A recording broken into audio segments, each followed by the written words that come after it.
ایک ایک کر کے سب کمرے سے باہر جانے لگے تھے اور سب چلے بھی گئے۔ سمن نے آنکھیں بند کر کے خود کو ریلیکس کرنا چاہا مگر اس سے ہوا نہیں۔ اس نے اتنی زور سے اپنا ہاتھ کرسی پر مارا کہ وہ گھوم گئی۔ دان پر دان جمائے وہ طیش میں مبتلا تھا۔ ایک بار پھر وہ دونوں ہاتھ میز پر رکھ کر سر جھکا گیا۔ جہاں اس کا سر جھکا تھا وہیں بہت دور ہاسپٹل کے ایک کمرے میں برہان اپنا چہرہ اس کے منہ کے قریب لایا تھا، جس کی پلکیں ہولے ہولے واہ ہونے لگی تھی۔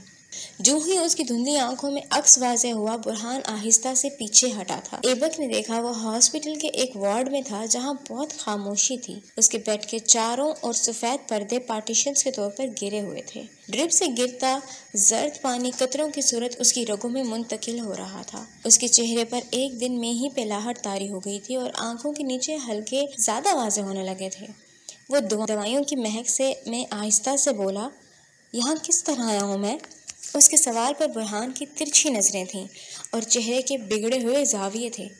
بے فکر رہ، 4 کندھوں پر نہیں آیا، اس نے تڑخ کر جواب دیا۔ ایبک پھیکی مسکان لبوں پر لے آیا، یوں بھی اسے بہت زیادہ مسکرانے کی عادت تھی۔ جانتا ہوں، اس کا تو سوال ہی نہیں اٹھتا۔ 3 لوگ جو ہیں نا وہ کم ہیں تیرے بھائی کو کندھا دینے کے لیے۔ برہان نے اس کی بات پر چڑھنے والے انداز میں کرسی کھینچی اور اسے بیٹھ گیا اور ایک تیز آواز ابھری تھی جسے سنتے ہی نرس کا چہرہ پردے میں سے نکلا۔ مریضوں کی تکلیف کا احترام کیجیے، اس لیے احتیاط برتیں، ٹھنڈے انداز میں کہتے ہوئے وہ واپس چلی گئی تھی۔ دونوں نے لمحہ بھر کو اسے دیکھا اور پھر سے توجہ ایک دوسرے کی جانب مبذول کر لی۔ ہر وقت فضول کی نہ ہانپا کر، پتہ ہے نا ڈاکٹر کیا کہہ کر گیا ہے؟ ایبک نے اس کے سوال پر شانے ہلکے سے اچکائے تھے۔ وہ کہہ کر گیا ہے اگر اس طرح چلتا رہا تو کسی دن تیری دماغ کی رگ پھٹ جانی ہے اور سگریٹ کم کر، پھیپھڑوں کو نقصان پہنچ رہا ہے۔ میں کیا کہہ رہا ہوں، اب تو کیا کر رہا ہے ایبک، پاگل ہو گیا ہے کیا؟ وہ اس کی بات کے دوران میں ہی اپنی جیکٹ کھینچ کر اس سے سگریٹ نکال رہا تھا۔ اس سے پہلے وہ لائٹر ڈھونڈنے کے لیے جیکٹ میں ہاتھ مارتا، برہان نے آگے بڑھ کر اس کے ہونٹوں سے وہ سیاہ سگریٹ کھینچ لی۔ ہاسپٹل میں اجازت نہیں ہے سگریٹ پینے کی، دماغ خراب ہو گیا ہے تیرا، ہاں؟ وہ اسے غصے میں جھڑک رہا تھا۔ ایبک نے جھنجھلاتے ہوئے ڈرپ کی طرف دیکھا جو آدھی ختم ہو چکی تھی۔ وہ اٹھ کر بیٹھا۔ کیا کر رہا ہے تو؟ میں نے پوچھا کیا کر رہا ہے، کہاں جا رہا ہے ایبک؟ وہ اسے آوازیں دیتا رہا تھا مگر ایبک نے نہ سنی کہ سوئی کو کھینچ کر نکالتے ہوئے وہ جیکٹ اٹھاتا ہوا کھڑا ہو گیا۔ اسے ایک لمحے کو چکر آیا تھا مگر وہ سنبھل گیا۔ بوٹوں کو دوسرے ہاتھ میں اٹھاتا، ٹھنڈے قدرے نرم فرش پر برہنہ پاؤں رکھتے ہوئے وہ وہاں سے جاتا ہوا دکھ رہا تھا۔ برہان دل ادا کر کے ہاسپٹل کی عمارت سے باہر آیا تو دیکھا کہ وہ سیڑھیوں پر ایک سائیڈ میں بیٹھا کش بھر رہا ہے۔ بوٹ پاؤں میں آ چکے تھے جبکہ جیکٹ گھٹنے پر ہی ٹکی ہوئی تھی۔ کیا کرتا ہے تو؟ کیوں کر رہا ہے خود کے ساتھ یہ سب؟ اس سوال پر جن نظروں سے اس نے برہان کو دیکھا تھا وہ اسے نگاہیں پھیرنے پر مجبور کر گئی۔ ہوا میں گرد پھیلاتے ہوئے وہ مدھم مستحکم آواز میں بولا تھا، اس کے لیے یہ سب کر رہا ہوں میں۔ یو نو وٹ، وہ کہتی تھی اسے سگریٹ کی بو بہت پسند ہے۔ پاگل تھی وہ۔ لبوں پر مسکراہٹ، آنکھوں میں نمی لیے وہ آسمان کی طرف سگریٹ والے ہاتھ سے اشارہ کرتے ہوئے کہہ رہا تھا۔ آسمان پر دیکھنے سے وہ کبھی نہیں تھکتا تھا۔ دن ہو یا رات وہ گھنٹوں وسطوں میں اسے تلاشنے میں گزار دیتا تھا، اسے جو اب تھی ہی نہیں۔ ہم دونوں کبھی بھی بچپن کے دوست نہیں ہیں۔ 9 سال پہلے میں تجھے جانتا تک بھی نہیں تھا۔ کون ہے، کہاں سے آیا ہے، خون میں کیوں لت پت ہے، ہڈیاں کیوں ٹوٹی ہوئی ہیں، دماغ کیوں بند ہے، ڈاکٹرز کیوں کہہ رہے ہیں کہ بچنے کے بعد تم نارمل نہیں رہو گے۔ میں نہیں جانتا تھا، بس اتنا پتا ہے کہ مجھے تمہیں بچانا ہے، ہر صورت میں، ہر حال میں۔ ایبک نے مسکراتے ہوئے اس کی بات درمیان میں کاٹی اور سگریٹ کی بو ہر سمت پھیلنے لگی تھی۔ وہ اپنا چہرہ جب برہان کی طرف کر کے بات کرتا، سگریٹ کی بو کے طوفان اس کی سمت اٹھ جاتا تھا۔ اوور دی فیمس آرکیٹیکچر دی برہان ڈیونا کف افسوس مل رہے ہوں گے کہ کاش انہوں نے اس چیز کی خواہش نہ کی ہوتی۔ زردی کھلے چہرے کے ساتھ وہ مدھم آواز میں اس کی طرف دیکھتا کہہ رہا تھا، جس کے نقوش اس کے بعد سے تن گئے تھے۔ کچرے کے ڈھیر سے اٹھائے اس ناکارہ وجود کو نہ بچایا ہوتا، اس کے سیشنز نہ کروائے ہوتے، اسے زندگی کی طرف نہ لایا ہوتا، اس پر اپنا سارا سرمایہ نہ خرچ کیا ہوتا، ہے نا؟ انتقام کے چکر میں تمہارا ظرف بھی کم ہوتا جا رہا ہے۔ برہان نے متصف لہجے میں نفی میں سر ہلاتے ہوئے کہا، تم بھول گئے ہو کہ کاش لفظ نہیں بولنا، تم بھول گئے ہو کہ زندگی موت فانی انسان کے ہاتھ میں نہیں ہے۔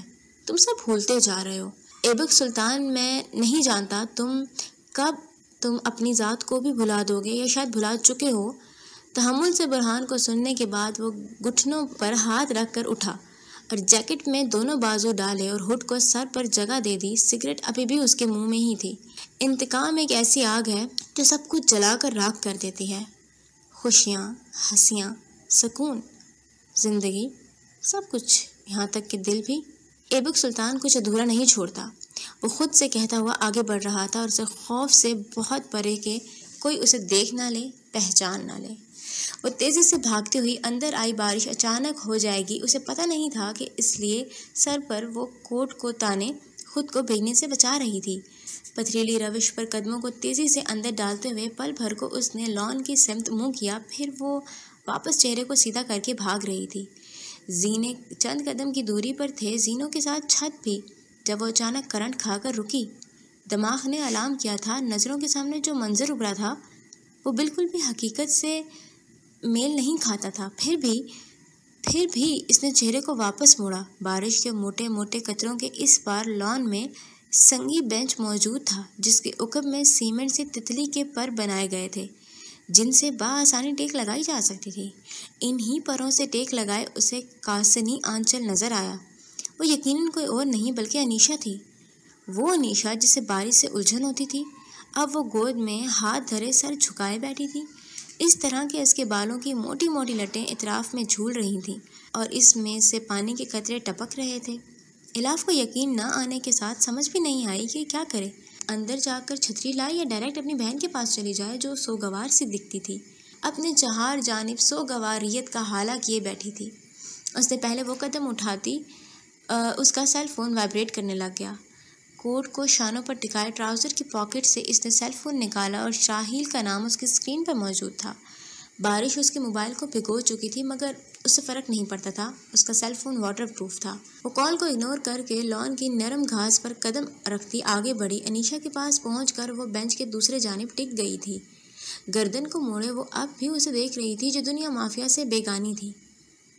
یہ معجزہ کیسے ہو گیا؟ تم اور بارش؟ ماحول میں چھائی عجیب سی کثافت کو دور کرنے کی غرض سے وہ ہلکے پھلکے انداز میں بولی تھی۔ سیل فون اب بینچ پر رکھا تھا جس میں ایک بار پھر سے شاہیل کی کال کا پیغام آ رہا تھا۔ بارش ہنوز ہو رہی تھی۔ کہیں سر پر چوٹ ووٹ تو نہیں آئی یا تم بھول گئی ہو کہ تمہیں بارش نہیں پسند؟ انیشا نے ایک طویل تھکا دینے والا گہرا سانس بھر کر، ایسا کرنے پر اس کے کندھے اوپر اٹھ کر واپس جھکے تھے۔ دونوں کے شوز 8 انچ پانی میں ڈوب چکے تھے۔ گھاس اچھے سے پانی کو خوب خود میں جذب کر کے روکے ہوئے تھی۔ کیا ہو گیا یار، کیوں ایسے بیٹھی ہوئی ہو؟ وہ اپنا ہاتھ اس کے ہاتھ پر رکھ کر بولی۔ ایسا کرنے پر الاف کو معلوم ہوا کہ وہ کافی وقت سے یہاں بیٹھی ہے کیونکہ اس کا ہاتھ اچھا خاصا سرد تھا۔ کیا تم لو ایٹ فرسٹ سائٹ پر یقین رکھتی ہو؟ خاصی دیر بعد انیشا کے لب ہلے تھے اور الاف کے ماتھے پر بل پڑے اور لبوں پر پرسوچ سی مسکان۔ نہیں، یہ سب تو فینٹیسی ورلڈ کی باتیں ہوتی ہیں، حقیقی زندگی کا اس سب سے کوئی تعلق نہیں ہے۔ انیشا ایک بار پھر سے چپ ہو گئی تھی، گہری چپ۔ اس چپ کا دورانیہ جب بڑھا تو الاف پھر سے بولنے پر مجبور ہو گئی۔ پیار، محبت، یہ سب افسانوی باتیں ہیں جو کتابوں میں پڑھنے میں اچھی لگتی ہیں، فلموں میں اٹریکٹ کرتی ہیں، حقیقت میں ان کا وجود نہیں ہے۔ ہاں، انسیت کی انتہا کہہ لو تو الگ بات ہے، لیکن محبت، مجھے نہیں لگتا کہ اصل محبت اب پائی جاتی ہے۔ اس سارے عرصے میں انیشا نے پہلی بار اس کی طرف دیکھا تھا۔ الاف کو یکدم دھچکا لگا کیونکہ اس کی آنکھوں سے صاف واضح تھا کہ وہ روئی ہے۔ تو پھر شاہیل کے جذبوں کو کیا نام دو گی تم؟ اس کی آواز میں روئی روئی سی تھی۔ الاف کو اپنے ارد گرد اچانک حبس محسوس ہوئی۔ وہ تو کئی سالوں سے اپنا گھر، والدین، رشتے چھوڑ کر یہاں بیٹھا ہے فقط اس لیے کہ تمہیں اپنے سامنے رکھ سکے، روز تمہیں دیکھ سکے، تم سے بات کر سکے، تمہارے ساتھ وقت بتا سکے، تمہاری ناراضگی، تلخ کلامی، انکار سب سہتا ہے۔ تو کیا یہ سب بھی محبت نہیں ہے، صرف انسیت کی انتہا ہے؟ وہ دنگ نظروں سے اپنی بہن کو دیکھ رہی تھی جو اس سے اس طرح باز پرس کر رہی تھی جیسے وہ گنہگار ہو۔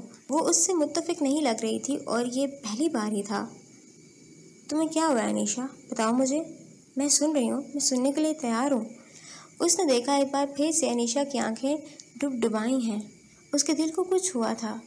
تم تیار نہیں ہوتی تو میں خود ہی تمہیں سب کچھ بتا دیتی، وہ یہ کہہ کر اٹھ گئی تھی۔ اس کے دل کو ٹھیس پہنچا کر اٹھ گئی تھی، اسے درد دے کر اٹھ گئی تھی۔ وہ ایسا اس نے زندگی میں پہلی بار کیا تھا۔ بارش کو ناپسند کرنے والی اپنی بہن کی خاطر اس میں بھیگتے ہوئے اسے دور جاتا دیکھ رہی تھی۔ انیشا اس سے دور جا رہی تھی، اتنی دور کہ اسے لگنے لگا اس تک پہنچتے پہنچتے وہ تھک کر ہلکان ہو جائے گی۔ اس نے آنکھیں بند کر کے گہری سانس بھری۔ گھاس اور پھولوں کی خوشبو کے ساتھ مٹی کی مہک بھی اس کے نتنوں سے ٹکرائی تھی۔ یہ وہ مہک تھی جو کسی کے بھی موڈ کو خوشگوار کر سکتی تھی۔ لیکن جب دل ہی اداس ہو تو ہر طرح کا موسم اور مہک گراں گزرتے ہیں، جیسے اس وقت اس پر گراں گزر رہے تھے۔ اسے وہاں بیٹھے ہوئے وحشت ہو رہی تھی۔ تبھی تو وہ اٹھ کر کمرے میں آئی۔ فریش ہونے کے بعد وہ ابھی اپنے چھوٹے بالوں کو سکھا ہی رہی تھی کہ ایک بار پھر سے اس کا سیل فون گھون گھون کرنے لگا۔ ہاتھ بڑھا کر اس نے کال ریسیو کی اور واپس سابقہ کام میں مصروف ہو گئی۔ کہاں تھی تم؟ کب سے کال کر رہا ہوں تمہیں۔ آواز سے معلوم ہوتا تھا جیسے وہ کہیں باہر ہے۔ بارش کے شور کے ساتھ ٹریفک کا شور بھی وہاں موجود تھا۔ ایک ہاتھ سے بالوں کو پکڑے دوسرے سے مشین کو ان پر پھیرتے ہوئے وہ اسے جواب دے رہی تھی۔ وعلیکم السلام، تھوڑی مصروف تھی، کہو کیا بات ہے؟ اس کا موڈ آف تھا، آواز سے صاف ظاہر تھا، اور شراحیل سلام نہ کرنے پر اس کا جواب پا کر تھوڑا شرمندہ ہوا۔ بیکری کھڑا ہوں، کافی، کیک یا پھر وینیلا؟ وہ اس کی پسند کو اچھے سے جانتا تھا۔ یہ دونوں فلیور ہی اس کے پسندیدہ تھے، لیکن منہ پر منحصر کرتا تھا کہ وہ کب کیا کھانا پسند کرتی ہے۔ اس لیے ہر روز کی طرح آج بھی وہ اس سے دریافت کر رہا تھا۔ آج میرا موڈ نہیں ہے، رہنے دو، اس نے کھردرے سے انداز میں کہا، اور شراحیل نے جیسے برا مانا۔ یہ کیا بات ہوئی، تمہارا موڈ نہیں ہے؟ لیکن میرا تو ہے۔ کیلوریز کی فکر نہ کرو، تم وہ ورزش سے جل جائیں گی۔ یہ بتاؤ، وینیلا یا کافی؟ مشین کو ڈریسنگ پر رکھتے ہوئے اس نے آئینے میں خود کو دیکھا۔ تو پھر شراحیل کے جذبوں کو کیا نام دو گی تم؟ یکدم ہی انیشا کے الفاظ اس کے آس پاس منڈلانے لگے تھے۔ اسے خود پر غصہ آیا۔ وہ واقعی اس قابل نہیں تھی کہ کوئی اس سے کچھ بتاتا۔ شاید محبت کی زبان سمجھنے میں وہ ہمیشہ سے ہی چور تھی۔ کافی، اس نے ہلکی آواز میں یک لفظی جواب دیا۔ اس سے پہلے کہ شراحیل کال رکھتا یا وہ بند کرتی، ایک آواز اس کی سماعت سے ٹکرائی تھی۔ ایک کافی کیک پلیز۔ اس آواز پر وہ کرنٹ کھا کر فون کی طرف متوجہ ہوئی۔ اس نے جھپٹے سے انداز میں فون کو کان سے لگایا۔ شراحیل، کال مت کاٹنا، وہ عجلت سے چیخی تھی، اور اس سے دور شراحیل جو بس سرخ بٹن کی اور انگوٹھے کو اسکرول کرنے ہی والا تھا، ایک دم رک گیا۔ کال مت کاٹنا، اس نے پھر سے ہلکی آواز میں کہا تھا، اور چپ رہنا پلیز۔ دل کی دھڑکن کی رفتار از حد بڑھنے لگی تھی۔ وہ دوسری طرف سن رہی تھی جہاں پھر سے کہا گیا تھا، میرا ایک کافی کیک ہے، کتنے پیسے ہوئے؟ اوہ اچھا، تھینک یو۔ نہیں سر، بارش مجھے پسند نہیں ہے، لیکن بارش میں کافی کیک کھانا بہت پسند ہے، اور یہ تو سب جانتے ہیں بارش میں کافی کیک کھانا اسے کتنا پسند تھا۔ بس کبھی کبھی موڈ بدل جاتا تھا تو وہ وینیلا آرڈر کر لیتی تھی، لیکن ایسا شاذ و نادر ہی ہوتا تھا۔ شاذ و نادر۔ اس نے کال کاٹی اور جلدی سے اسٹڈی ٹیبل کی سمت دوڑی۔ ضمیزات کی ایک کلپ جو اس نے ریکارڈ کی تھی اس کو چلایا۔ اس نے ہیڈ فون کانوں سے لگایا۔ تمہارے پاس 2 دن کا وقت ہے، میرا کام کر دو، نہیں تو انجام کے ذمہ دار تم سب ہوگے۔ ایک کافی کیک پلیز۔ تم نے ٹھیک کہا، میں ظالم ہوں اور سائیکوپاتھ بھی۔ میرا ایک کافی کیک ہے۔ تم جانتی ہو مجھے سب سے زیادہ کسے مارنے میں مزہ آئے گا؟ اس نے ہیڈ فونز کو ہاتھوں کے ذریعے اور کان سے لگایا تاکہ آواز صحیح آئے، اور والیوم فل تھا۔ کتنے پیسے ہوئے؟ مجھے کسی کو بھی مارنے میں کوئی آر نہیں۔ اوہ اچھا، میں تھوڑا سر پھرا سا ہوں، سو مجھ سے بات کرتے ہوئے تمیز کے دائرے میں رہا کرو۔ Thank you. نوازش۔ تمہیں میری ہنسی اتنی کھلتی کیوں ہے؟ جب دیکھو منہ کے ٹیڑھے میڑے زاویے بنے ہوتے ہیں۔ بارش میں کافی کیک کھانا بہت پسند ہے۔ اس نے ہیڈ فونز اتار کر زور سے پھینکے اور آنکھیں بند کر کے گردن کو اونچا کر کے بیٹھ گئی۔ ایک کافی کیک پلیز۔ تم نے ٹھیک کہا، میں ظالم ہوں اور سائیکوپاتھ بھی۔ اس کا سیل فون ایک بار پھر سے بجنے لگا۔ اس نے تھک کر آنکھیں کھولیں اور اسکرین پر شاہیل کا نام پھر سے ابھر پڑا تھا۔ اس نے بے دلی سے کال اٹینڈ کی تھی، مجھ سے کہہ کر کہ کال مت کاٹنا، اور خود ڈسکنیکٹ کر دی تم نے۔ گاڑی کے ہارن کی آوازوں سے معلوم ہوتا تھا کہ وہ سڑک پر ہے۔ اس نے ناک کے کنارے پر شہادت کی انگلی کو لمبائی میں پھیرتے ہوئے کہا، ہاں وہ بس ایسے ہی۔ تم بتاؤ کب تک پہنچ رہے ہو؟ بس 2 منٹ میں۔ اس کی بات سن کر اس نے رابطہ پھر سے منقطع کر دیا۔ کیا ہو رہا تھا اس کے ساتھ؟ پارک میں موجود لڑکے کی آنکھیں، اور اب بیکری میں وہ آواز، اتنا زیادہ اتفاق کیسے ہو سکتا ہے بھلا؟ کسی دوسرے انسان کی آواز کیسے کسی کی آواز اتنی مشابہت رکھ سکتی ہے؟ بالکل اس کی ہی معلوم ہو۔ ضمیع ذات بیجنگ میں ہے۔ کال میں موجود وقت اور قیام بیجنگ کا نظر آتا تھا۔ وہ جب بات کرتا تھا تو پاکستان میں شام ہوتی تھی اور وہاں دھوپ نکل رہی ہوتی تھی۔ اس کے آس پاس کے لوگ، ان کا حلیہ، کمپیوٹر کی نشاندہی کہ وہ بیجنگ میں ہی ہے، کیا وہ سب جھوٹ ہے یا پھر کوئی بہت بڑی سازش ہو رہی ہے جسے وہ نہیں پہچان رہی؟ اس نے منہ پر ہاتھ رکھے۔ یا اللہ، تو ہی میری مدد کر پلیز۔ آنکھیں بند کیے وہ اپنے اللہ سے ہم کلام تھی۔ باہر بارش زور و شور سے جاری تھی۔ اس نے کچھ سوچ کر اپنا سسٹم آن کیا اور 10 منٹ گزرے تھے کہ کوئی کال موصول نہیں ہوئی تھی۔ اس نے خود ہی بالآخر کال ملا دی۔ وہ بارش سے بچ کر دوڑتا ہوا گھر میں داخل ہوا جہاں برہان جلے پیر کی بلی کی طرح اس کا منتظر تھا۔ ایبک نے جلدی سے جیکٹ اتار کر سٹینڈ پر پھینکی اور ساتھ میں ماسک بھی اتار دیا۔ کتنی کالز کی؟ وہ کیک کا پیک اسے پکڑاتے ہوئے پوچھ رہا تھا، ساتھ میں تہہ خانے کی سیڑھیاں بھی اتر رہا تھا۔ ٹوٹل 7۔ برہان کے بتانے پر گارڈ نے اس کے لیے دروازہ واک کیا۔ مغوی لوگ اس وقت کھانا تناول فرما رہے تھے۔ ایبک نے اسکرینز کا رخ ان سے پھیر کر دیوار کی سمت کیا، ماسک منہ پر چڑھایا اور کال ملا دی۔ ابھی معلوم ہو جائے گا، تم ان لوگوں پر نظر رکھو۔ برہان اسے کہنے پر مڑ گیا اور چند قدم آگے جا کر وہ مڑ کر دیکھ رہا تھا کہ ایبک اسکرین کی طرف دیکھ کر ہاتھ ہلا رہا ہے۔ میں نے سنا ہے تم نے مجھے یاد کیا؟ اس کی کان سی بھوری آنکھیں تھکن زدہ سی تھیں۔ الاف چند لمحے اسے تکتی رہی۔ میرا ایک کافی کیک پلیز۔ وہ گہری سانس بھر رہی تھی۔ ساجد قصائی سے متعلق بات کرنی تھی تم سے۔ اس تک کیسے پہنچے یہ سوال نہیں کروں گی، اسے کیوں مارا یہ ضرور پوچھوں گی۔ بس۔ حیرت بھری آواز، یہی پوچھنے کے لیے اتنی کالز کی؟ اور مجھے دیکھو، خوش فہمیوں کے سمندر میں ڈوب رہا تھا۔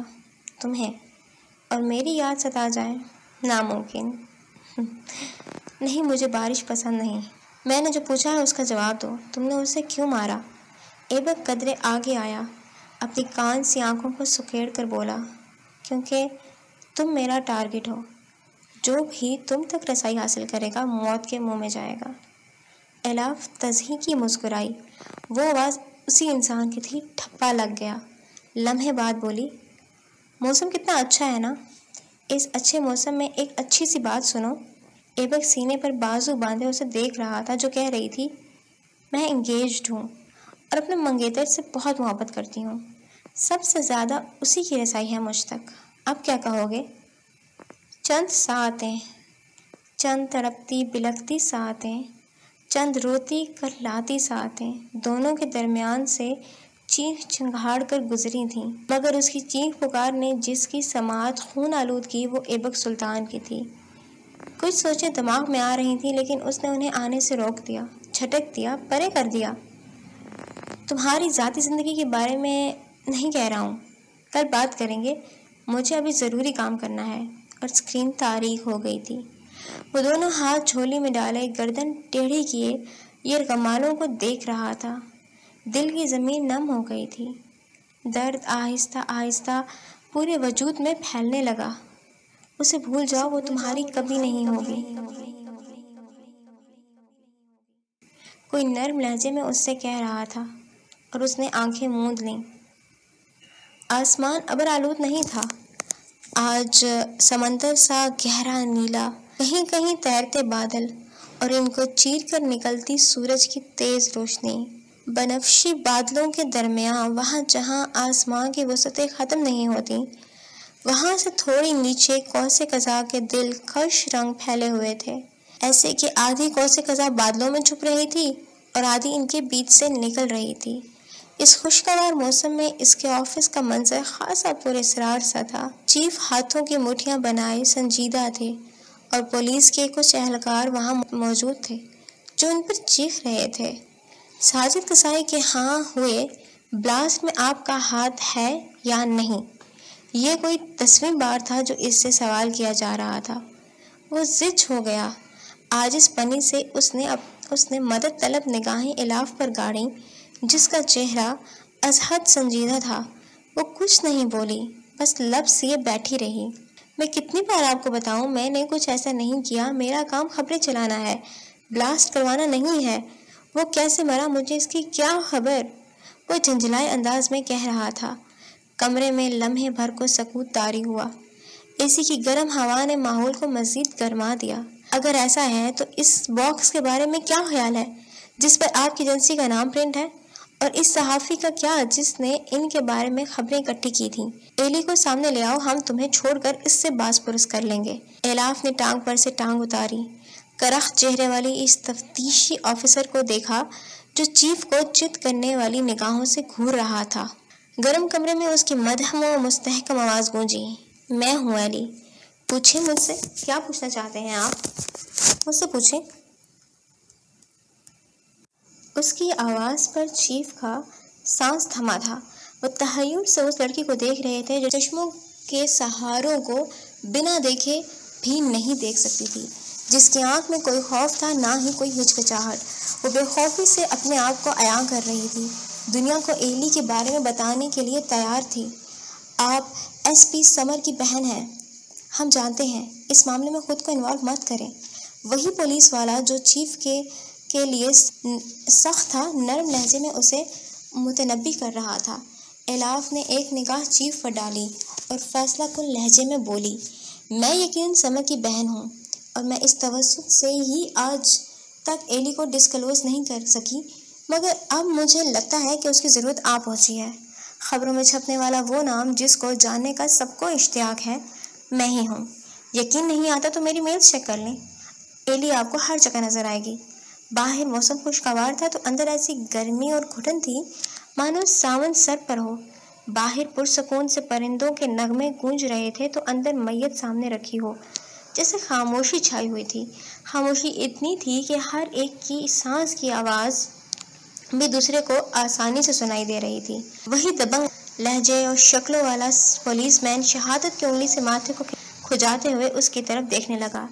لڑکی کے وثوق سے کہنے پر اس کی آنکھوں میں سوچ کی لکیر ابھری تھی، یعنی کرپٹ وکیل کو پھانسی، کونسلر کے بیٹے کا ریپ کے سلسلے میں سنسار ہونا، سکولز آف آئیڈیالوجی میں ریڈز، بھتہ خوروں کی گرفتاری، انسان دشمن ڈاکٹرز کے سسپینڈز اور کئی ہاؤسنگ سوسائٹی اور اسمگلرز کو اریسٹ اور وارنٹ کے پیچھے آپ کا ہاتھ ہے۔ وہ اب بھی یقین نہیں کر پا رہا تھا کہ جو لڑکی سامنے بیٹھی ہے وہی ایلی ہے، اور یہ سب کارنامے اسی کی بدولت ہوئے ہیں۔ الاف نے ہولے سے سر کو ہلایا اور کہا، بے شک ایسا ہی ہے، میرے کئی دشمن بن چکے ہیں جس کی وجہ سے بھائی مجھے چھپا کر رکھتے ہیں، آپ چاہیں تو ان سے تصدیق کر سکتے ہیں۔ ارے نہیں، ہماری کیا مجال جو ان سے پوچھیں۔ آپ نے کہا، ہم نے یقین کر لیا، چلتے ہیں۔ وہ اپنی کیپ اور اسٹک اٹھاتا کانسٹیبلز کے ساتھ وہاں سے چلا گیا تھا۔ ساجد قصائی کی موت اس وقت خبروں میں ہاٹ بنی ہوئی تھی۔ وہ ایسا انسان تھا جس کے مرنے کے بعد الاف کی آدھی مشکلات حل ہو گئی تھیں۔ وہ اس کی موت پر سکون کا سانس لے رہی تھی اور کہیں نہ کہیں دل کے اندر زمیں ذات کی بھی مشکور تھی کہ اس نے اس چیچڑ سے اس کی جان چھڑوا دی تھی۔ وہ جانتی تھی زمیں ذات کے پاس اس کا ایکسس ہے اور اسی کو استعمال کرتے ہوئے وہ اس کی اور ساجد قصائی کی گفتگو سن چکا تھا، لیکن اگر ایسا تھا تو اس نے اس کی مدد کیوں کی؟ وہ آخر کیا چاہتا ہے؟ یہ تم نے اچھا نہیں کیا۔ چیف کی آواز پر وہ سوچوں کے گرداب سے باہر آئی اور سر کو جھٹکتے ہوئے بولی، جہاں اتنا برا ہو رہا ہے تھوڑا اور صحیح، اگر میں ایسا نہ کرتی تو اس پولیس والے نے آپ کی جان نہیں چھوڑنی تھی۔ وہ سچ ہی تو کہہ رہی تھی، معاملہ کافی آگے تک جا سکتا ہے۔ اس کی پیچیدگیاں بڑھنے میں دیر نہیں لگنی تھی۔ پھر بھی تمہیں اپنے آپ کو ظاہر نہیں کرنا چاہیے تھا۔ اگر سمر اور شاہل کو پتہ چل گیا تو وہ تو میرے گریبان کو آ جائیں گے، خاص کر تمہارے ابا حضور۔ غلط کیا میں نے جو اتنے مضبوط بیک گراؤنڈ والی لڑکی کو جاب پر رکھ لیا۔ الاف ان کی بات پر مسکرائی۔ کمرے میں جو گرمی اور گھٹن پھیلی تھی وہ اچانک چھٹ گئی۔ کھلی کھڑکی سے آتی ٹھنڈی میٹھی ہوا اعصاب پر بہت بھلی معلوم ہو رہی تھی۔ آدھی رینبو یہاں سے بھی نگاہ میں پڑتی دکھائی دیتی تھی۔ بے فکر رہیں، کوئی آپ کو کچھ نہیں کرے گا۔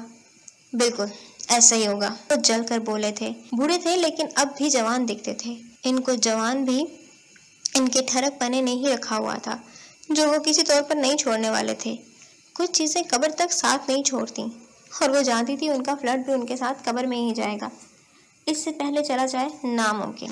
بالکل پچھلی بار کی طرح جب اٹیک تم پر کیا ساجد قصائی کے کارندوں نے، اور باتیں سننی پڑی مجھے۔ تمہارا وہ ہوتا سوتا اور تمہارا بھائی دونوں چڑھ دوڑے تھے مجھ پہ، یعنی حد ہوتی ہے یار کس چیز کی۔ وہ انہیں جلتا بھنتا چھوڑ کر وہاں سے اٹھی اور چھوٹے چھوٹے قدم اٹھاتی ہوئی کھڑکی میں آ کھڑی ہوئی۔ شفاف بادلوں میں سے نکلتی ہوئی سورج کی کرنیں سونے سے معلوم ہو رہی تھیں۔ آدھی رینبو اور اس کے آگے آڑھے پرندے نگاہوں کو ترواہٹ بھرنے لگے۔ میں نے کہا نا کوئی آپ کو کچھ نہیں کہے گا، آپ فکر نہ کریں، وہ ہولے سے گردن کو موڑ کر کہہ رہی تھی۔ ایسا دکھنے پر اسے ان کا آدھا وجود ہی نظر آ رہا تھا۔ اپنی بات پر قائم رہنا تم۔ وہ گھٹنوں پر ہاتھ رکھ کر وہاں سے اٹھ گئے تھے۔ الاف نے گردن سیدھی کی۔ ٹھنڈی اور میٹھی ہوا اس کے گداز گالوں کو چھو رہی تھی۔ نظر کے چشمے اب بھی اس کی آنکھوں پر موجود تھے اور بالوں کی اونچی ٹیل پونی بنائی ہوئی تھی۔ وہ ریکنگ پر ہاتھ جمائے حسین آسمان کو تک رہی تھی جب اس کا سیل فون گونج اٹھا۔ گہرا سانس چھوڑ کر اس نے جیکٹ کی جیب میں سے سیل فون نکالا۔ نمبر وہاں پر ندار تھا اور پرائیویٹ کال کے حروف جگمگا رہے تھے۔ اس لیے کوئی نئی بات نہیں تھی، اس طرح کی کالز اسے آتی ہی رہتی تھی، اس لیے بنا کسی حجت کے اس نے کال اٹینڈ کر لی۔ وہ سلام کر کے نگاہوں کو آسمان پر ہی مرکوز کھڑی رہی۔ کال کرنے والا خاموش تھا، بہت خاموش، بس وہ اس کی سانسیں تھیں جو دفع کر گئی تھیں۔ تبھی ان کی آواز اسپیکر میں گونج رہی تھی۔ بات کرو بھائی، کون ہے؟ اب کہ وہ جھنجھلا گئی تبھی کڑوے انداز میں بولی۔ اس کا سیل فون اس کے ہاتھ میں تھا اور ہمیشہ کی طرح لاؤڈ اسپیکر آن تھا۔ وہ بہت کم ہی فون کو کان سے لگا کر سنتی تھی، اس لیے زیادہ تر اس کے کان میں بلوٹوتھ یا پھر ہینڈ ایئر پوڈز لگے ہوئے رہتے تھے۔ سمیزاد۔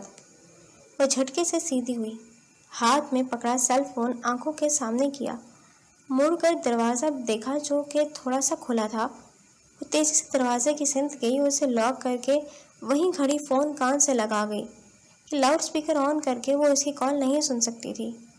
مجھے لگا تھا تم آن لائن کال کرو گے۔ اس نے اپنے لیپ ٹاپ کی طرف نگاہ ڈالی جس کی اسکرین تاریک تھی، لیکن وہاں ایک پیج کھلا ہوا تھا، یعنی اس کا سسٹم آن تھا۔ بس پولیس کی وجہ سے اس نے اسے کھلا ہی چھوڑے رکھا اور کچھ وقت بعد تاریک پڑ گیا۔ لگا تو مجھے بھی یہی تھا، لیکن چونکہ اس وقت میں باہر ہوں تو سوچا کال کر لوں۔ اب یہ مت پوچھنا نمبر کہاں سے ملا، میرے لیے یہ سب آسان ہے۔ وہ خرامہ چلتی ہوئی کرسی کے پاس آئی اور اس کا رخ کھڑکی کی سمت کرتے ہوئے اس پر بیٹھ گئی۔ ہاں، آسان تو تمہارے لیے سب کچھ ہے، قتل کرنا بھی اور دھوکہ دینا بھی، وہ سر جھٹکتی ہوئی کہہ رہی تھی۔ ابھی وہ پوری طرح سے بیٹھی بھی نہیں تھی کہ اسے پیچھے سے پنجابی بولتے لوگوں کی آوازیں سنائی دیں اور اس کا شک یقین میں بدلنے لگا۔ اپنے گھر والوں کے وصف بتا رہی ہو؟ اچھی بات ہے، مزہ آیا سن کر۔ یہ بتاؤ کال کرنے کا کیوں کہا مجھے؟ الاف نے دونوں پاؤں کرسی کے اوپر رکھے اور ان پر تھوڑی ٹکا لی۔ اب وہ بآسانی مٹتی ہوئی قوس قزح کو دیکھ سکتی تھی۔ تم سے ملنا چاہتی ہوں، آ سکتے ہو؟ چند لمحے خاموشی تاری رہی، پھر اس کی بھاری محتاط آواز ابھری۔ تمہارا فون میں بگ کر رہا ہوں، اس لیے مجھے کوئی خوف نہیں کہ کوئی ہماری باتیں سن رہا ہوگا۔ میں تم سے ملنے کے لیے تیار ہوں۔ کب آ رہی ہو بیجنگ پھر؟ اس کی آواز شوق تھی، یہ وہ جان گئی۔ اسے بالکل حیرت نہیں ہوئی تھی کہ وہ انسان اس کا سیل فون بگ کر رہا ہے۔ جب وہ اس کے سسٹم کو اپنے قبضے میں لے سکتا تھا تو سیل فون کس کھیت کی مولی تھا۔ اس لیے اس بات پر اس نے کوئی ری ایکشن نہیں دکھایا، بس گھٹنوں پر سر رکھے وہ کوسے قزا کے مٹتے ہوئے رنگوں کو دیکھتے ہوئے بولی، مجھے آج شام ہی تم سے ملنا ہے۔ وہ اپنی بات پر زور دیتے ہوئے کہہ رہی تھی، دوسری جانب مسکرایا گیا اسی مسکراہٹ بھرے آواز کے ساتھ کہا گیا، دیکھ لو، اندھیرے میں ملنے کی بات کر رہی ہو تم، ایک سائیکوپاتھ کے ساتھ کیا تنہا وقت گزار پاؤ گی؟ تمہارے بھیا جی کو برا نہ لگ جائے۔ وہ ہنس رہا تھا، اس کا مذاق بنا رہا تھا۔ اس نے 1 ہفتے کا وقت دیا تھا، اگر 1 ہفتے میں اس کی مانگیں پوری نہ ہوتی تو وہ سب کو مار ڈالے گا۔ بیجنگ کی پولیس اور میڈیا کتوں کی طرح اسے جگہ جگہ تلاش کر رہی تھی۔ سب کو امید تھی کہ اس 1 ہفتے سے پہلے ہی وہ پکڑا جائے گا، لیکن سب یہ نہیں جانتے تھے کہ جسے وہ دنیا کے جس حصے میں ڈھونڈ رہے تھے وہ تو وہاں تھا ہی نہیں۔ میں مذاق نہیں کر رہی ہوں زمیزاد، وہ دبی آواز میں بولی تھی۔ ایک بار پھر سے خاموشی چھا گئی، کوسے قزا کے رنگ اڑ گئے تھے اور بادل تنہا ہو گیا، فسوں مٹ گیا۔ اوکے، اسی پارک آ جانا جہاں تم نے مجھے دیکھا تھا، کہہ کر اس نے کال کاٹ دی۔ الاف ایک جھٹکے سے سیدھی ہوئی، اس کا شک یقین میں بدل چکا تھا۔ وہ واقعی بیجنگ نہیں تھا۔ سیل فون کو ہاتھ میں تھامے وہ متحیر نظروں سے اسے تک رہی تھی، جیسے وہ وہاں موجود ہو اور اسے دیکھ رہا ہو، لیکن وہ اسے نہیں دیکھ رہا تھا۔ اس کی نگاہوں کا مرکز وہ مٹی ہوئی ریمبو تھی جو ابھی کچھ دیر قبل آسمان پر جلوہ افروز ہوئی تھی، بس کچھ دیر کے لیے۔ دماغ خراب ہو گیا ہے تیرا، ہوش میں تو ہے تو، جانتا ہے کیا کرنے جا رہا ہے؟ وہ ابھی یرغمالوں پر ایک نگاہ ڈال کر اوپر آیا تھا، آ کر اس نے وارڈروب کا رخ کیا۔ کپڑے بدل کر وہ آئینے کے سامنے کھڑا تھا جب برہان سیخ پاس سے اس کے پاس آیا اور اس کی فیصلے کی مذمت کرنے لگا۔ اچھے سے معلوم ہے، پرفیوم خود پر چھڑک کر وہ اسے دیکھ رہا تھا۔ پریشان نہ ہو، میں نہیں پھنستا یار۔ جرسی ہوڈ خود پر چڑھا کر اس نے سامنے سے زپ بند کی۔ بلیک جینز اور ہم رنگ جرسی ہوڈ کے ساتھ وہ ایپل کی گھڑی کلائی میں باندھ رہا تھا۔ بالوں پر اس نے سپرے نہیں کیا تھا، ہلکا سا جیل لگایا تھا کہ اس کے بال پہلے ہی سپرنگ زدہ تھے اور ان کے بکھرنے کا مسئلہ نہیں ہوتا تھا، اس لیے وہ ان کی طرف سے بے فکر تھا۔ اور اگر ایسا نہ ہوا تو جانتا ہے نا وہ لڑکی کون ہے، اس کا بھائی اور اس کا باپ کون ہے، اور خود کو کیوں بھول گیا، اپنی حالت کو کیوں یاد نہیں رکھ رہا ہے یار۔ اگر وہاں پر اس کے سامنے تجھے اٹیک ہو گیا تو کیا ہوگا؟ ایک بار خاموشی سے جو جوگرز کے تسمے باندھتے ہوئے اسے سن رہا تھا۔ ایسا کرنے کے بعد اس نے ایک نظر خود کو آئینے میں دیکھا، وہ اچھا لگ رہا تھا۔ اس نے خود پر مسکراہٹ اچھالی تو اس نے برہان کی بات پہ تھی جو آپ کو بولا سا اسے دیکھ رہا تھا۔ اور اگر اس نے پولیس کو اطلاع کر دی، تجھے پکڑوا دیا، نہ بھی پکڑوایا یا انٹیلیجنس والے پیچھے لگوا دیے تو تمہارا مقصد کیسے پورا ہوگا؟ ایبک میں تم سے بات کر رہا ہوں، ڈیٹ پر نہیں جا رہے ہو تم جو یوں بند سور رہے ہو۔ وہ بال سیٹ کر رہا تھا جب برہان نے اسے کوہنی سے پکڑ کر سیدھا کیا۔ اس کا رخ برہان کی طرف ہو گیا تھا اور وہ اب خشمگین نظروں سے اسے دیکھ رہا تھا۔ جس کے پاس کھونے کو کچھ نہ ہو اسے کسی چیز کا ڈر نہیں ہوتا۔ میرے پاس وہ چیز ہے جسے ڈھونڈنے کے لیے وہ بوکھلا گئے ہیں، اس لیے بے فکر رہے، مجھے جان سے نہیں ماریں گے، مار بھی دیں تو کیا ہے، اینڈ تو اس کہانی کا یہی ہے، ایبک سلطان نے تو مرنا ہی ہے، سو ڈونٹ وری۔ اس کے شانے کو تھپکتے ہوئے وہ سگریٹ نکال چکا تھا، شعلہ دکھاتے ہوئے برہان کے ستے ہوئے چہرے کو دیکھ رہا تھا۔ دیکھنے کے بعد ضد سا بولا، کیا ہو گیا یار، جسٹ چل۔ وہ اس سے قریب آیا اور قدرے شوق پنے سے اس کے کان میں پھسپسایا، تیرا بھائی ڈیٹ پر ہی جا رہا ہے، she is involve you know, and she is love you know. پیچھے ہٹتے ہوئے اس نے آنکھ ماری تھی، سر پر ہوٹ ڈالے، لبوں میں سگریٹ پکڑے وہ وہاں سے چلا گیا۔ برہان پھٹی نظروں سے اسے جاتے ہوئے دیکھ رہا تھا۔ کب تک آؤ گے؟ وہ جیکٹ خود پر چڑھا رہا تھا اور زرینہ کی بات پر مسکرا کر پلٹا، جب تک کامیاب نہیں ہو جاتا۔ وہ اس کی بات پر آزردگی سے مسکرائے، ہاتھ اس کے سبھی چہرے پر پھیرتے ہوئے گویا ہوئیں، مجھے فخر ہے کہ میں تم جیسے بیٹے کی ماں ہوں۔ سمر نے ان کا ہاتھ پکڑ کر چوما اور اسے دونوں آنکھوں سے لگا لیا۔ یہ تو میرے لیے اعزاز کی بات ہے کہ میں آپ کی اولاد ہوں۔ آپ جانتی ہیں آپ کی بیٹیاں بھی بہت بہادر ہیں، خاص کر وہ ہماری ترم خاں۔ کہاں ہے وہ؟ کہتے ساتھ ہی اس نے پوچھا تھا، یہ اس کی عادت تھی کہ گھر آتے ہی اسے سب سے پہلے الاب سے ملنا ہوتا تھا اور کہیں بھی جاتے ہوئے وہ اسے مل کر ہی جاتا تھا، نہیں تو اس کا دل بے چین ہی رہتا تھا۔ باہر گئی ہے، کہہ رہی تھی ضروری کام ہے کوئی۔ بیڈ پر بیٹھتے ہوئے سمر نے ٹھہرے ہوئے انداز میں ماں کو دیکھا۔ آپ جانتی بھی ہیں اس کے ضروری کاموں کو، پھر اسے تنہا بھیج دیا۔ شراحیل کو ساتھ بھیجتی ہیں، اس کے گارڈز کو تو وہ ڈیڈ کی شے پر ہٹوا ہی چکی ہے۔ وہ ناراض سا کہہ رہا تھا، ساتھ ساتھ جوتوں کو بھی پاؤں میں ڈال رہا تھا، اور زرینہ اس کے ساتھ ہی بیٹھی تھی متمل انداز میں گویا ہوئی۔ میں شراحیل کو کیسے کہہ سکتی ہوں؟ وہ اس کا منگیتر ہے، کوئی گارڈ تو نہیں، اور مجھے یقین ہے میری بیٹی پر، وہ ہر مشکلات کو ہینڈل کرنا جانتی ہے۔ سمر کی آنکھوں میں مسکراہٹ در آئی تھی۔ آپ اس کی ماں بھی ہیں، مجھے یقین نہیں آتا۔ آپ کا اطمینان قابل دید ہے۔ انہوں نے ایک ہلکی سی چپت اس کے شانے پر لگائی۔ سمر نے وہی ہاتھ تھام کر لبوں سے لگا لیا تھا۔ خبردار جو شک کیا تو تمہارے باپ نے کوئی دوسری شادی نہیں کی ہوئی مجھ سے، سمجھے؟ ممی کی بات پر اس کا فلک شگاف قہقہ گونج اٹھا تھا۔ اس نے انہیں خود سے لگا لیا اور پیچھے ہٹتے ہوئے بولا، آپ جتنی نڈر بنتی ہیں اتنی ہیں نہیں، بھولی ہیں ایک دم۔ گھٹنوں پر ہاتھ رکھ کر وہ اٹھا اور وارڈروب سے ایک کیس نکال کر ان کی طرف آیا۔ یہ آپ کے لیے، جب میں اپنی گرل فرینڈ کے ساتھ یورپ ٹرپ پر گیا تھا تو یہ آپ کے لیے لایا تھا۔ وہ اس کے ہاتھ سے کیس کو پکڑ کر کھول رہی تھی اور اندر ایک نازک سی چین تھی جس پر کہیں کہیں ہیرے آویزاں تھے۔ ہاں پتہ ہے مجھے تمہاری کتنی مائیں ہیں، مجھ سے تو تم نہ ہی چھپاؤ کچھ۔ میں جانتی ہوں وہ بھی تمہارا ایک مشن ہی تھا جس پر تم نکلے ہوئے تھے، خواہ مخواہ میری پیاری بچی سے منہ ماری کر گئے تھے۔ وہ انیشا کا ذکر کر رہی تھی جس نے ماں کو شکایت لگائی تھی، اور سمر ماتھے کو کھجاتے ہوئے سر کو نفی میں ہلا گیا۔ یعنی آپ سے کچھ چھپا نہیں رہ سکتا۔ آپ مائیں بھی نا مہان ہوتی ہو۔ میں جانتی ہوں میرے بچے کی زندگی میں نامحرم رشتے کی کوئی گنجائش نہیں ہے۔ اپنی طبیعت پر مجھے آنکھ بند کر کے یقین ہے۔ ان کے اس اعتماد نے سمر کے دل کو بھر دیا تھا۔ انسان کو کیا چاہیے ہوتا ہے؟ اعتماد، یقین اور محبت۔ یہ سب ہی تو اسے اپنے گھر سے میسر تھا۔ اس کی ماں کو اس پر یقین تھا، اس کی بہنیں اس سے بے پناہ محبت کرتی تھیں۔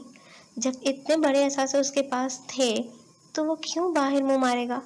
اس کی تربیت ایسی تھی اور نہ ہی اس کی نیت۔ بہنوں کے ہوتے ہوئے کوئی بھائی یوں بھی کچھ غلط نہیں کر سکتا کہ بہنوں والے بھائیوں کے دل اتنے دلیر نہیں ہوا کرتے کہ وہ سب اپنی بہنوں کے ساتھ ہوتے ہوئے دیکھیں جو وہ دوسروں کی بہنوں کے ساتھ کرتے ہیں۔ سمر ان کے گھٹنوں میں آ کر بیٹھا اور محبت پاش نگاہوں سے انہیں دیکھتے ہوئے گویا ہوا، میں آپ کے یقین کو ملیا میٹ کبھی نہیں ہونے دوں گا۔ میں سچ کہہ رہا ہوں ممی، وہ ان کے دونوں ہاتھ اپنے ہاتھوں میں جکڑتے ہوئے کہہ رہا تھا۔ اعتماد کی گرمائش نے زرینہ کو مسکرانے پر مجبور کر دیا۔ میں جانتی ہوں۔ اس کے سر پر ہلکی سی چپت رکھ کر اٹھ کر کھڑی ہوئی۔ سمن نے ایک نظر اپنے سراپے پر ڈالی، پھر اپنے کمرے سے نکل کر انیشا کے کمرے میں ناک کر کے آ گیا۔ وہ اس وقت الٹی کتاب ہاتھ میں تھامے سوچوں میں غلطاں تھی جب سمن نے اس کی ہاتھ سے کتاب لے کر اسے سیدھی کر کے پکڑائی اور اسے وہاں دیکھ کر جبرن مسکرا دی۔ معلوم ہوتا ہے تم اداس ہو، اب جلدی سے بتا دو کیا بات ہے، ورنہ تم جانتی ہو نا میرا سفر اچھا نہیں کٹے گا۔ گھوم کر وہ بیڈ کے دوسرے سرے پر آیا اور اس کے گھٹنے پر سر ٹکا کر لیٹ گیا۔ ہاں میری اتنی فکر تمہیں، تم تو اپنی چہیتی سے لاڈ دکھایا کرو، اٹھو میرے گھٹنے پر سے۔ وہ اسے سرکانا چاہتی تھی لیکن ناکام رہی۔ دل میں جو اتھل پتھل ہو چکی تھی وہ اس کی بھنک کسی کو بھی نہیں لگنے دینا چاہتی تھی، اس لیے جان بوجھ کر اس طرح سے بولی، اور سمر کی آنکھیں حقیقتاً پھٹ گئیں۔ یعنی تم الاب سے جیلس ہو رہی ہو؟ وہ حیرت سے پوچھ رہا تھا، اور انیشا نے منہ کو مزید پھیلایا۔ دوپہر ڈھل رہی تھی اور بس شام ہونے کو ہی تھی۔ میں کیوں اس سے جیلس ہوں گی؟ وہ میری بہن ہے، اور تم میرے کمرے میں کر بھی کیا رہے ہو؟ جاؤ اسی کے پاس جاؤ، اسی کے ساتھ بیٹھ کر کافی پیو، اسی کے ساتھ بیٹھ کر کیک کھاؤ، اور اسی کے ساتھ بیٹھ کر دنیا جہان کی غیبتیں کرو۔ سمر منہ کھولے سے سن رہا تھا اور اس کا سر ابھی انیشا کے گھٹنے پر موجود تھا۔ جوتوں والے پاؤں نیچے لٹکائے وہ اس کے پاس لیٹا ہوا تھا جو جلی بھنی سی دکھ رہی تھی۔ تمہیں لگتا ہے میں یعنی ایس پی سمر غفور دنیا جہاں کی غیبتیں کرتا ہوں؟ Are you serious Anish? Anisha اس کے متحیر انداز میں لبوں پر مچلتی ہنسی کا گلا گھونٹ گئی۔ وہ نظریں چکائے اسے دیکھ رہی تھی، جو نظریں اٹھائے اسے سوالیہ نگاہوں سے دیکھ رہا تھا۔ کہاں کے ایس پی؟ تھکڑ آفیسر کہو، اٹھو، تمہارے کانٹے دار بال میرے نازک گھٹنے پر چبھ رہے ہیں۔ وہ دانت پیستا ہوا اٹھا اور اس کے چیخنے کے باوجود جوتوں سمیت اس کے بیڈ پر بیٹھ گیا۔ یہ کانٹے دار بال تب کیوں نہیں چبھتے تمہیں جب تم میرا ہیئر سٹائل بنانے آتی ہو، یا یوں کہو تم مجھے اپنے کمرے سے نکالنا چاہ رہی ہو؟ اس کی بات پر انیشا کا سانس پل بھر کو رکا تھا۔ وہ فوراً سے خود کو کمپوز کرتے ہوئے بولی، بالکل، تم نے ٹھیک کہا، میں ایسا ہی چاہ رہی ہوں کیونکہ میں تم سے خفا ہوں۔ وہ روٹھے ہوئے پن سے بولی تھی اور اس کی ایکٹنگ اور ضبط کمال کا تھا۔ تم مجھ سے کیوں خفا ہو؟ میں نے کیا کیا ہے؟ وہ اس کی آنکھوں کی نمی میں الجھ گیا تھا۔ اسے قدرے اب نارمل سے رویے پر اٹک گیا تھا۔ اسے لگا جیسے وہ آج نہیں جا پائے گا، وہ ضمیذ ذات کو نہیں پکڑ پائے گا جب تک اس کی بہن اس سے راضی نہیں ہو جاتی، جب تک وہ اپنے دل کی بات اسے بتا نہیں دیتی۔ لیکن وہ جانتا تھا آج وہ کچھ نہیں بولے گی، ابھی وہ کچھ نہیں بولے گی۔ تم نے مجھے بتایا کیوں نہیں کہ وہ لڑکی تمہاری گرل فرینڈ نہیں تھی بلکہ تمہاری ٹیم کا حصہ تھی؟ یہ بتاؤ اصل بات کیا ہے؟ تم مجھ سے اس چیز کے لیے تو خفا نہیں ہو؟ وہ اس کا ہاتھ تھام گیا تھا، اس کا ہاتھ دباتے ہوئے اعتماد دلا رہا تھا کہ اس کے ساتھ اس کا بھائی ہے، وہ تنہا نہیں ہے۔ یہی چیز تھی، یہی بات تھی جس کی بدولت جذباتی، کمزور اور چھوٹے دل کی انیشا دھڑ دھڑ آنسو بہاتے ہوئے اس کے سینے سے جا لگی۔ وہ اپنے دونوں ہاتھ اس کے گرد باندھ کر رو رہی تھی۔ اس کے آنسو سمر کی سفید شرٹ میں جذب ہو رہے تھے۔ وہ اس کی شرٹ کو سختی سے پکڑے ہوئے روتے ہی چلی جا رہی تھی۔ سمر ایک لمحے کو اس غیر متوقع رد عمل پر سر پٹا سا گیا۔ اس کے چہرے کے نقوش تن گئے تھے اور دل بھاری ہو چلا تھا۔ مدھم مدھم سانسیں لیتا ہوا وہ اس کا سر تھپک رہا تھا۔ اس کے آنسو تھمنے کا انتظار کر رہا تھا، مگر شاید آج اس کے آنسو نہیں تھمنے تھے، اس لیے وہ چپ ہی نہیں ہو رہی تھی۔ جتنا دل کر رہا ہے کھل کر رو لو بیٹا، کیونکہ اس کے بعد میں تمہیں رونے نہیں دوں گا۔ وہ اس کی بات پر پھر سے پھوٹ پھوٹ کر رو دی تھی۔ طرح طرح کے وسوسے تھے جو اس کے دل میں اٹھن بھر رہے تھے، مگر وہ اپنے دل کو تسلی دے رہا تھا اور وہ کہہ رہا تھا کہ سب ٹھیک ہے۔ اگر سب ٹھیک نہ ہوتا تو وہ نہیں جانتا تھا کہ وہ کیا کر دے گا۔ اس وقت وہ برداشت کی انتہا پر تھا۔ وہ یہ الفاظ ادا کر کے پل بھر کو رکی۔ اس کا رکنا سمر کی جان لینے کے لیے کافی تھا۔ میں نے گاڑی کے نیچے آوارہ کتے کو کچل دیا، میں نے قتل کر دیا ہے بھائی۔ قتل؟ سمر کے دل میں ٹیس سی اٹھی۔ یہ لفظ ہمیشہ اس کے لیے تکلیف کا باعث بنتا تھا، ہمیشہ۔ وہ یہ اعتراف کر کے ایک بار پھر سے رو دی۔ اس کے اعتراف نے، اس کے کھلے لفظوں نے، سچائی میں ڈوبے لہجے نے سمر کا اٹکا ہوا سانس بحال کیا۔ اس نے آنکھیں بند کر کے ہونٹوں کو تر کیا اور دونوں ہاتھ اس کی پشت پر باندھ کر اسے خود میں مضبوطی سے سمویا۔ اس نے دونوں ہاتھوں کی مٹھیاں بنائی ہوئی تھیں جو آپس میں پیوست تھیں۔ وہ کلائیوں کے ذریعے اسے خود سے لگائے ہوئے تھا۔ چند ساعتیں گزرنے کے بعد وہ بولا، پاگل ہو انیشا، بہت بڑی پاگل ہو یار۔ موت کے منہ سے واپس آیا ہوں میں، تختہ دار پر چڑھا دیا تھا تم نے مجھے۔ خود سے جدا کرتے ہوئے وہ اسے کہہ رہا تھا۔ ہتھیلیوں کو اوپر اٹھا کر وہ اس کے آنسو رگڑ رہا تھا۔ حزن سے سرخ پڑتے گال اور ناک پر نگاہ ڈالے وہ اس کی لٹوں کو کان سے پیچھے اڑسنے لگا تھا۔ اس طرح بھی کوئی روتا ہے؟ ایسے بھی کوئی جان نکالتا ہے بھلا؟ صحیح کہتی ہے الاف، تم ایک نمبر کی بے وقوف ہو۔ وہ بولنے کے لیے لب کھول رہی تھی جب سمر نے انگلی اٹھا کر اسے چپ کروا دیا۔ سائڈ ٹیبل پر رکھے جگ میں سے اس کے لیے پانی نکال کر وہ گلاس اس کی طرف بڑھا رہا تھا جس کی ہچکی بن چکی تھی۔ پر بھائی وہ میری وجہ سے مرا ہے، اس نے متورم آنکھیں اٹھا کر اسے دیکھتے ہوئے کہا، اور پانی مشکل سے اس کے حلق سے نیچے اترا تھا۔ یہ پانی پینے کے دوران آتی آوازیں اسے بتا گئی تھیں۔ سمر کو بے ساختہ اپنی بہن پر بہت پیار آیا، بہت ہی زیادہ پیار۔ وہ ایکسیڈنٹ تھا اسٹوپڈ، اس کی موت لکھی تھی۔ تمہاری کار سے نہ مرتا تو کسی اور کی کار سے مر جاتا، سمپل۔ وہ اس کے سر پر پیار بھری چپت رکھتے ہوئے کہہ رہا تھا، خود کو تسلی دے رہا تھا، ہمیشہ کی طرح۔ قتل؟ ٹیس ایک بار پھر سے اٹھی۔ انیشا کی اگلی بات نے اس کو لاجواب کر دیا۔ کیا موت اتنی سمپل ہوتی ہے؟ اگر اس کی جگہ انسان ہوتا تو تب بھی آپ یہی کہتے؟ اس بات پر وہ اس کے ہاتھوں کی طرف دیکھنے لگا تھا جن میں قید گلاس کانپ رہا تھا۔ اس نے واپس نگاہ انیشا کی طرف ڈالی اور ہلکے پھلکے انداز میں بولا، جو چیز نہیں ہوئی ہے اسے فرض کیوں کریں؟ کم آن، اب مسکرا بھی تو، تم جانتی ہو تم دونوں میں سے کوئی ایک بھی پریشان ہو تو میں کام ڈھنگ سے کر ہی نہیں پاتا۔ اس کی بات پر وہ آنسو رگڑتے ہوئے ہولے سے مسکرا دی اور سمر کا دل کچھ ہلکا ہوا۔ That's like my good girl، اور اس کی بال بکھیرتا کہہ رہا تھا۔ انیشا کا دل ایک بار پھر سے بھرنے لگا، مگر اس نے خود کو کنٹرول کر لیا کہ وہ بھی نہیں چاہتی تھی کہ سمر اس کی وجہ سے پریشان ہو، حالانکہ وہ پریشان ہو چکا تھا، بہت بہت زیادہ پریشان۔ کھولو ہمیں، کھولو تم۔ برہان لیپ ٹاپ پر ایک کمپنی کے ساتھ ڈیل فائنل کر رہا تھا۔ حال ہی میں اس کے بنائے گئے پلازے کی دھوم پورے روما میں پھیل چکی تھی۔ وہ ایک اچھا آرکیٹیکچر تھا، لیکن اس پلازے نے اسے ایک مشہور آرکیٹیکچر بنا دیا تھا۔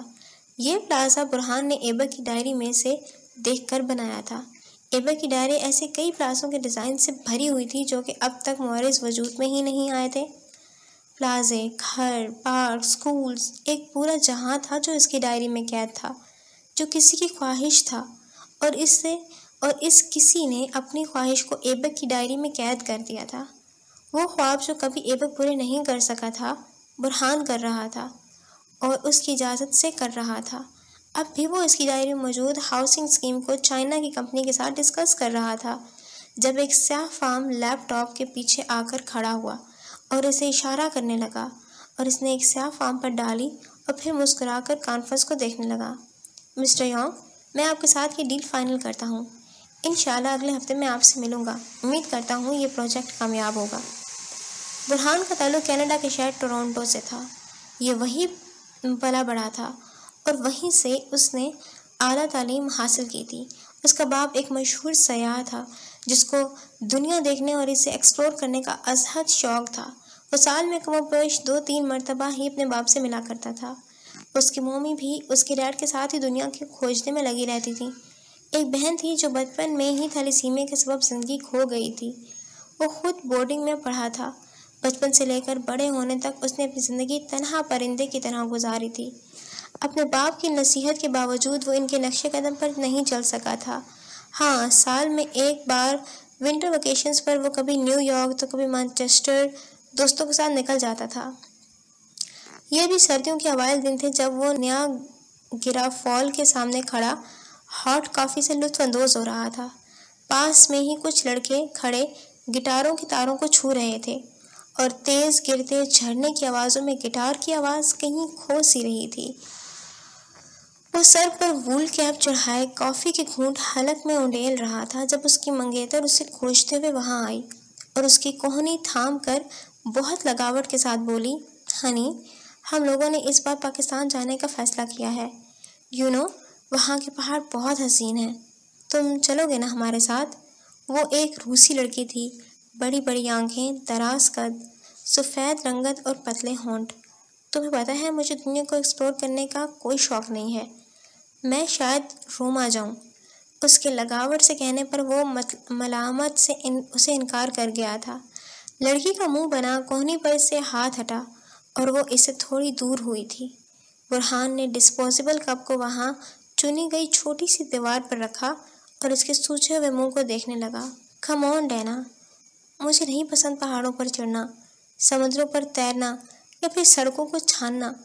مجھے بارز پسند ہیں، پب جانا اچھا لگتا ہے، خاص کر مجھے گیم کھیلنا اور اسکیچز بنانا بہت پسند ہے۔ تم یہ بات جانتی ہو، 2 سال ہو گئے ہمیں ساتھ رہتے ہوئے۔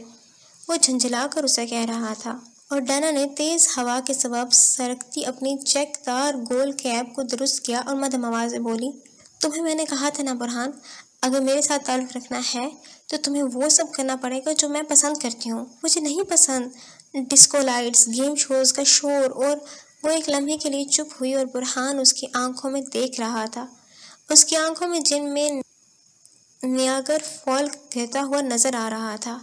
ڈینا نے جھرنے سے نظر ہٹا کر گہرا سانس بھرا اور پھر حتمی انداز میں اس کی جانب دیکھا اور توقف کے بعد بولی، اور تمہاری دقیانوسی سوچیں، تم جانتے ہو مجھے قدرت اٹریکٹ کرتی ہے۔ اس انگوٹھی کو جب تم نے میری انگلی میں پہنا رہے تھے تب بھی میں نے یہی بات کہی تھی نا؟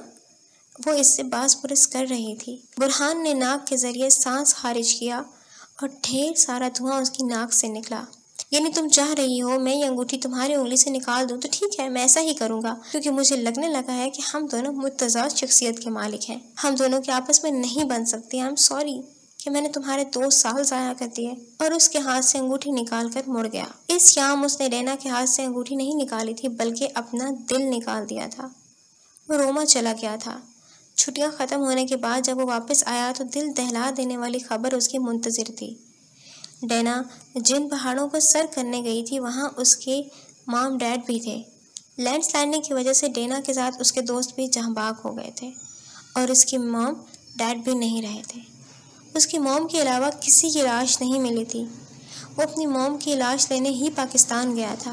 لاش کی حالت ایسی نہیں تھی کہ مزید چند گھنٹے اسے رکھا جاتا، اس لیے کینیڈین حکومت اور برہان کی رضامندی سے اس کی ماں کو وہیں دفنا دیا گیا تھا۔ اس کی مام کی موت کا 1 ہفتے بعد جب وہ ان کی قبر سے ہونے کے واپس ہوٹل کے لیے نکل رہا تھا، اچانک اس کی کار کا ٹائر پنچر ہو گیا تھا۔ وہ پاکستان کی سڑکوں کو نہیں جانتا تھا، اس لیے گورنمنٹ نے اسے ایک ڈرائیور مہیا کر دیا تھا۔ اس ڈرائیور کی ڈیوٹی بھی بس آج تک کی ہی تھی، کیونکہ کل سے اسے واپس کینیڈا کے لیے نکل جانا تھا۔ اسے لگا تھا آج وہ آخری بار اپنی ماما سے ملنے آیا ہے، لیکن وہ یہ بھول گیا تھا کہ ہمیشہ ویسا ہی نہیں ہوتا جیسا انسان پلان کرتا ہے۔ سر، آپ کہاں جا رہے ہیں؟ یہ جگہ قدرے سنسان ہے، آپ پلیز واپس کار میں بیٹھ جائیں، اس کا ڈرائیور اسے گاڑی سے باہر نکلتے دیکھ کر کہہ رہا تھا۔ وہ جانتا تھا اگر اس کینیڈین کو کچھ ہو گیا تو کینیڈین ایمبیسی نے اس کا جینا حرام کر دینا ہے۔